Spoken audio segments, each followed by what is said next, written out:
Hi everyone. In the previous video related to DBT models, we discussed the following. What is a DBT model? Where do models live? Creating your first model from scratch. Where do we need to run DBT models? DBT commands. How to create model as a table and as a view.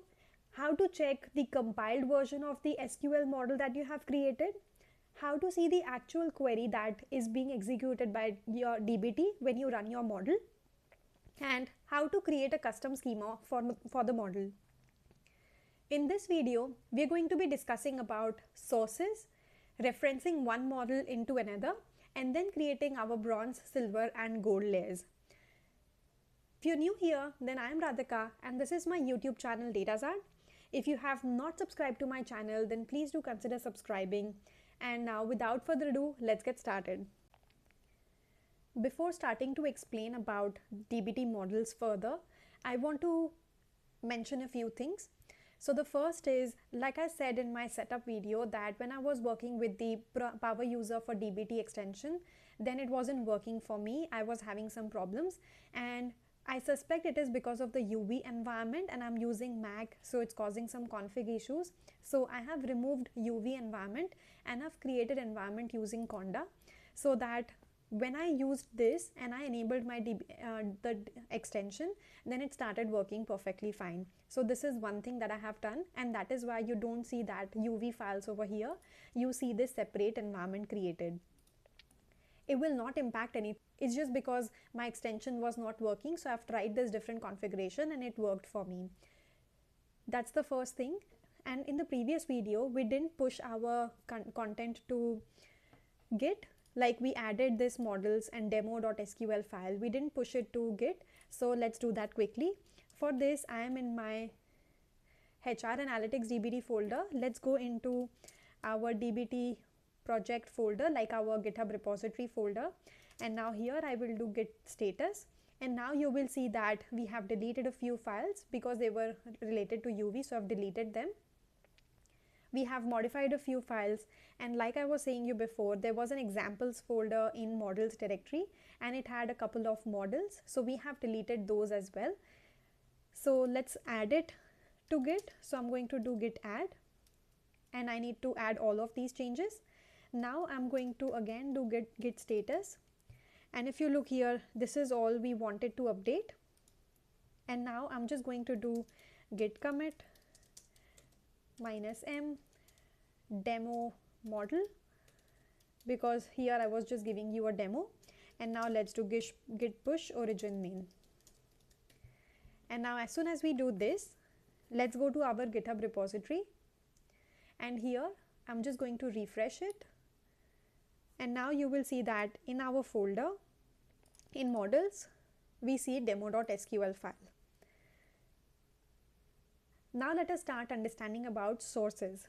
So now that my power user for DBT extension is working, so you can see here that if you are in demo.sql, then there will be some widgets that will be appearing on your right hand side. So here you can run these models and see the output in VS Code itself. So you don't have to move between VS Code and Snowflake back and forth. So this extension makes it really handy. So let's just execute it so that I can show you the results. They are fetched directly into VS Code from Snowflake. So this is the result. And now let's go to Lineage. Lineage shows that where is the data coming from and where is it going to. So you can see the full life cycle that is followed by our data. Currently, if you see, we have a model called as demo, but it currently does not show where the data is coming from into our demo. We only see demo. According to DBT, the best practice is we should be getting lineage of our data. So it should be visible that our source is Snowflake database, and then we are fetching data from here. And in order to do this, we have to define a source. So in order to define a source, we have to create a YAML file in which we are going to provide everything related to that source. Sources, your data, where is it coming from? What's the schema being used? What's the table being used? What's the database being used? You have to define that information in a YAML file so that you can use it as a source. So let's do that. I'm going to create source in models directory itself. So I'm going to create a new file and let's call it source.yml, you can give it any name. And now here we have to define our sources. So the format is sources, you have to write this key, and I'm using 2 spaces as indentation. This is what exactly you have to use. And then you first have to define the name, and this name I'm giving this as staging. So this is the name of your schema. So schema name and this name should be same. This is a DBT recommendation. Then we have to give description about this source. So for description, I'm just saying this is the source of truth. Then we have to define the database inside this schema. So our database is HR Analytics. So that is what we are going to define. We have to define the schema, and this is the same as your name. So it is redundant to provide this information, but I'm just giving this as is right now. Then we have to define the tables. So as you can see, we are going in same hierarchy as is there in Snowflake. First we define the schema, then database, and then the tables. So now for tables, we can just have name, and we just have one table right now, which is HR data. Now you can define description as well for this. So let's define description. Always remember, you need to keep consistent with the indentation and spaces and everything, because this is YAML file. So I'm just writing description as includes all HR data for each employee in one place. Each row corresponds to a different employee. Now we have defined description related to this table, and we can give column names as well, but let's keep it as is for now, and we can add columns when we are building our project. This is just a demo, so I don't want to go too deep into this. So now that we have defined the source, we need to understand how we need to use this in our model. So currently in our model, we are saying select star from, and we have defined the table from where we have to get the data. Now we don't want to use this. Instead, we want to use source, and for this you have to give curly brackets, 2 curly brackets, and inside that you have to give source, and then inside that you have to give what is the name of the source. So the name coming from here. So you want staging because you can have multiple sources. So you need to give what is the name that you want to use and which table inside this name. So we are saying HR data. Now this is what is called as Jinja template, and what DBT will do is it will have a compiled version for this. So we will see the compiled version as well, but first let us just save this and run the model here. Now when we will execute this statement with our extension, we can see the results here itself, so that we don't have to move into Snowflake. So let's run this. There is an error because I have defined the database name incorrectly. So let's do that.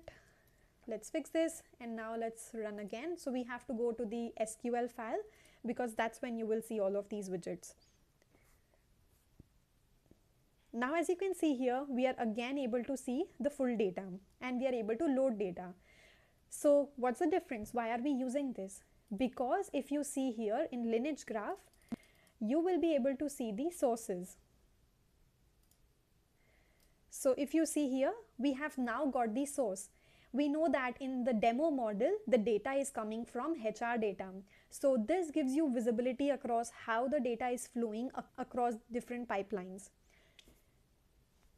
And this is a DBT best practice. So you should always be defining source and not use the tables directly. Now I have mentioned that we can see the compiled version as well.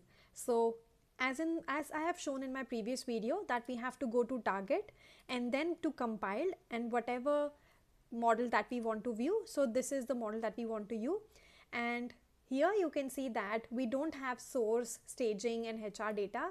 Here we see the compiled version. DBT was able to figure out that we want HR analytics.staging.hr data, and all of this information it has got from this source that we have defined. So this is the compiled version that DBT is running. So you can see that the way we define models is different to how DBT compiles it, and this is just the compiled version. The actual query that DBT runs is in the run folder in demo.sql, our model. So you can see it took the compiled version of the code and then added a wrapper around it and said that because in our dbt_config we have defined that whatever models we create, we want to create them as tables. So it is writing create or replace transient table. So this is how we can use sources, and you have now seen how to view the compiled version and the actual query as well that is being executed. This was one of the best practices. Now there can be multiple models that can exist in DBT, and we can reference those models in each other. We will see that, but first let's start working on our project. So because in our project we don't want these demo files, so I'm just going to remove these files. So move to trash, and also source.yml move to trash.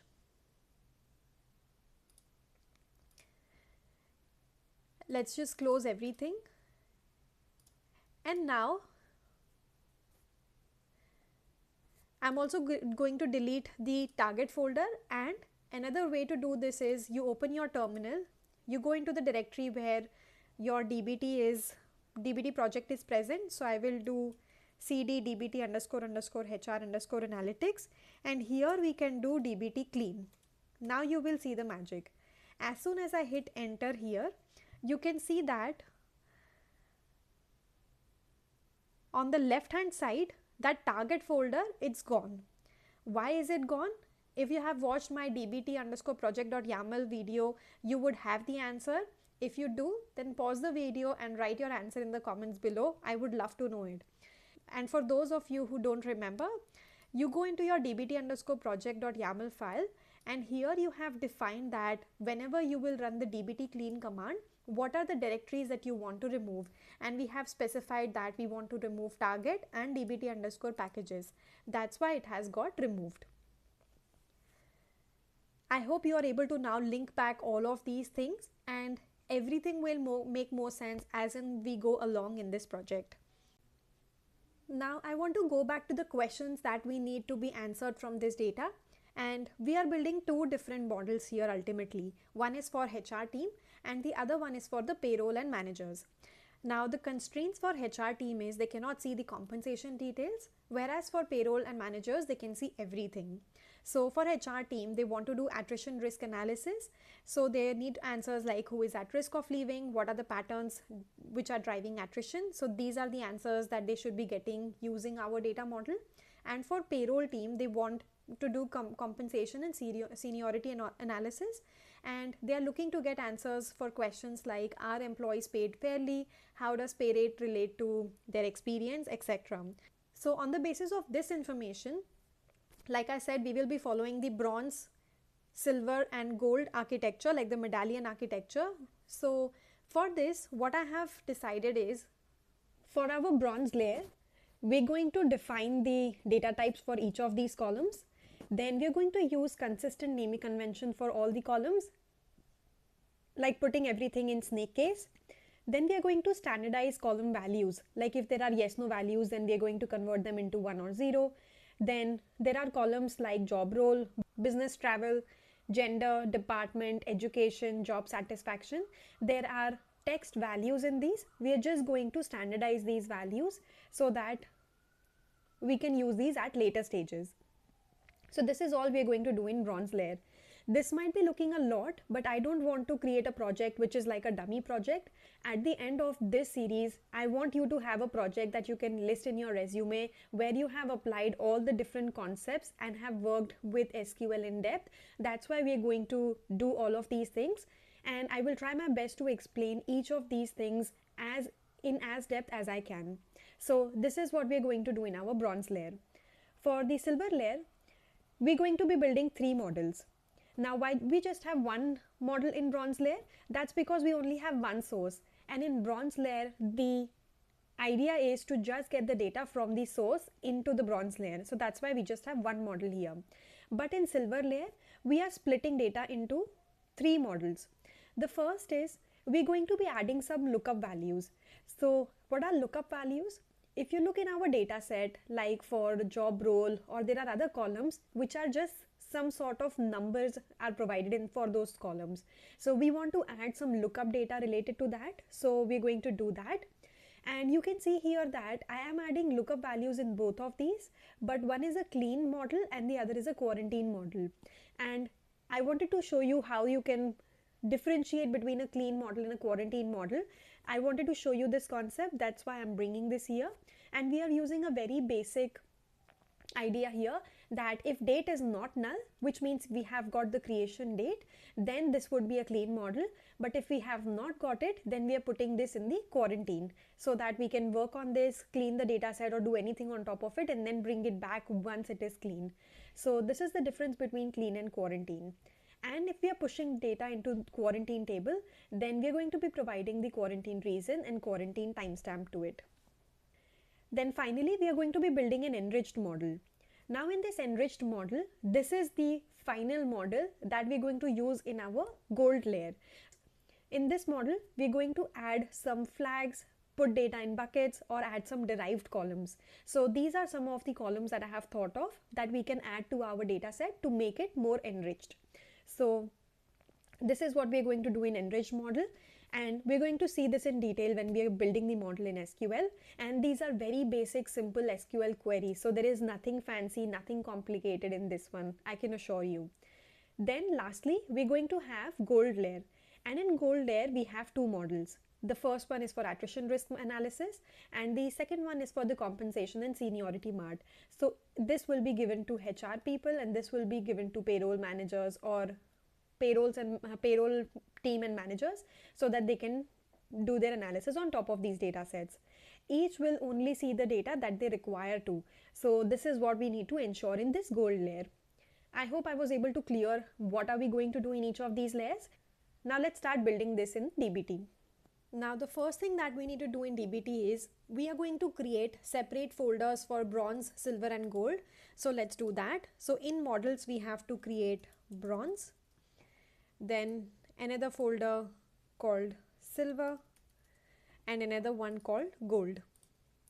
This is a good practice in DBT to organize everything in folders, and we can have nested folders in this models directory. So this is possible to do in DBT.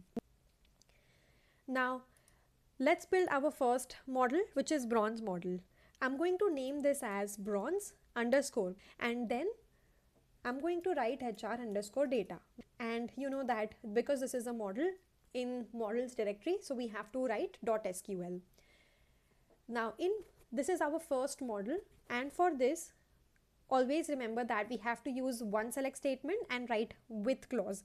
So I'm just going to write with, and I'm going to give the CT name of get raw data and cast, because this is what I'm doing essentially. Always have meaningful names for your query, because this will make your query more readable and maintainable. So I'm going to write as, and then let's add. So all I'm doing here is I'm updating the data type of these columns so that I convert them into the right type, and also I'm updating the column names. So instead of writing everything, let me just copy what I have created and I will explain you. So what I'm doing here is I am casting all of these columns in their data types. So this is how you cast in Snowflake. Cast your column name as int, because I want age as int, and I am renaming these as well. So you can see that in our original data set, business travel is written as business travel, but like I just said, we are going to convert these column names. So that's why I'm writing it as business underscore travel. So these are the only two things that I'm doing over here. And at the very last, I'm also converting this date into DTMM YYYY format. So these are the only three things that we have done.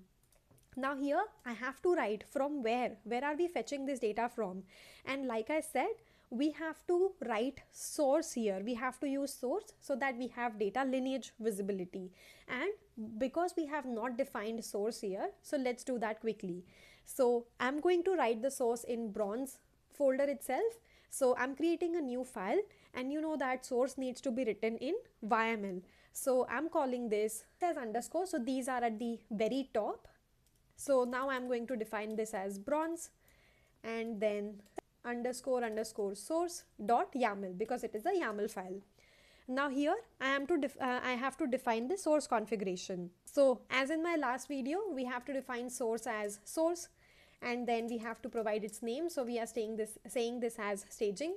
Then we have to define the description of the source. So I'm going to say this is the source of truth. And then we have to define the database. So I'm defining database as HR Analytics because that's what our database in name is in Snowflake. Then we have to define schema, and schema name should be the same name as this name. So that's why we're keeping this as same. And then we have to define tables. We only have one table in our schema, so it's easier. We have to just say name of the table, and we know the name of the table is HR_data. And then we have to define the description. Be as descriptive as you can because this forms the documentation for your project. So I'm just writing here, includes all HR data for each employee in one place. Each row corresponds to the different employee. So now that we have described this, let's describe the columns as well. So instead of writing each column, I will just copy the data here. So now all we have done here is we have written the column names. So under my heading columns, I have given the column name and its description. And I have done this for all the columns that were existing in my data set. So like for age, I have written this is the age of the employee, attrition is the employee attrition, business travel is does employee travel for business. So I'm explaining what each column means. This will come in handy when somebody is newly onboarded into your team, or somebody is trying to go back and understand what's the daily rate, like what exactly this column means. So then they can come to this column definition and understand and use things appropriately. So this TBT makes these things very handy for us. I will provide this in the GitHub link in the GitHub repository so that you can copy it from there. So now that we have defined this source, I'm going to save this, and let's go back to our bronze model, and here I'm going to say from, and like in my previous video I explained that in 2 curly braces we have to write source, and then we have to define which source are we using. So we are using the staging source, and what table from this source we are using HR data. So that's what we are using. So this is the first part of CTE for us.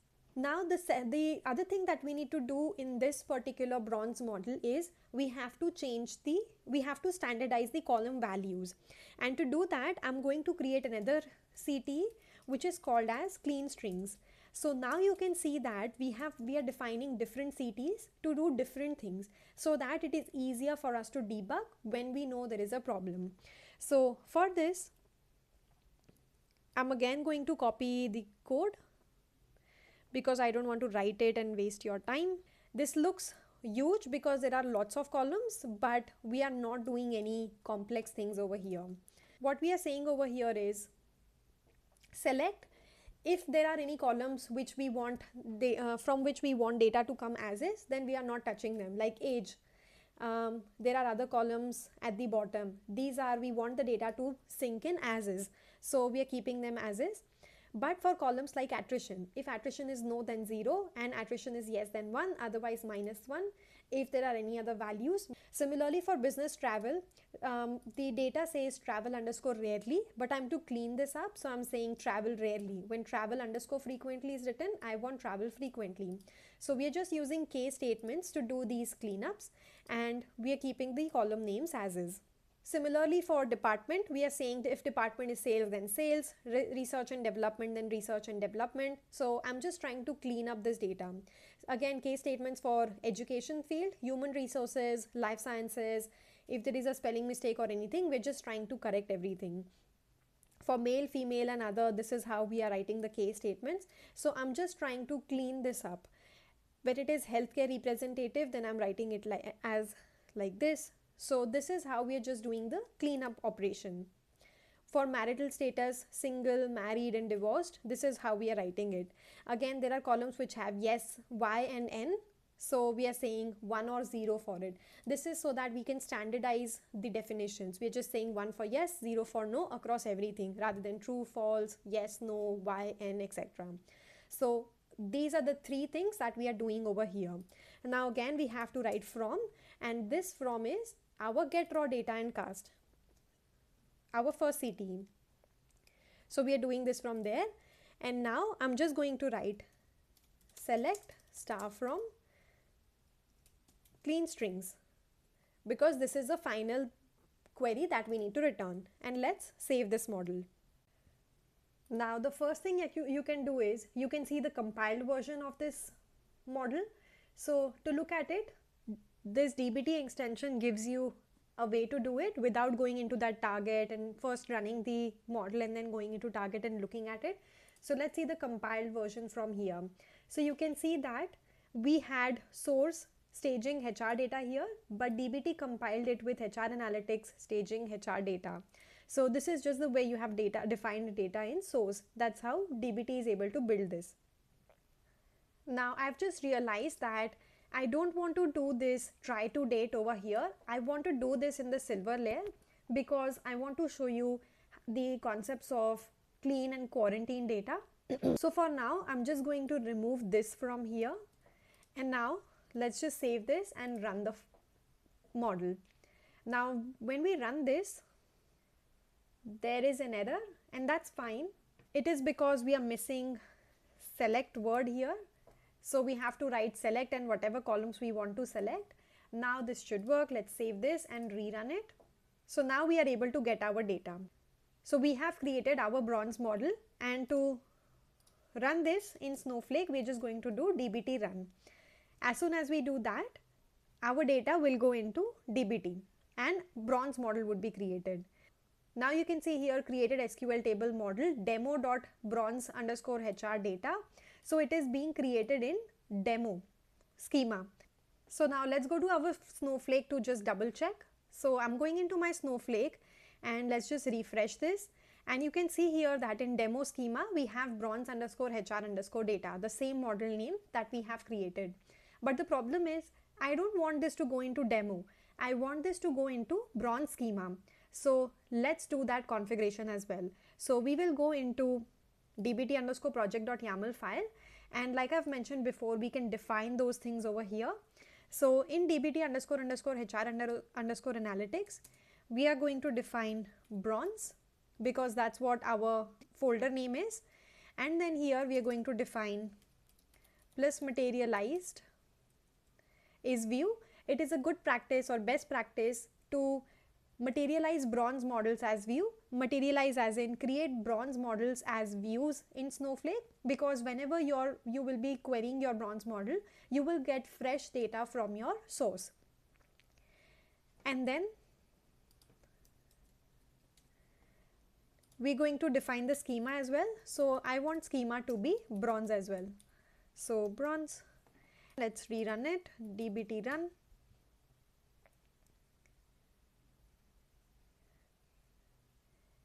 And now you can see that we are syncing in bronze.bronze HR data.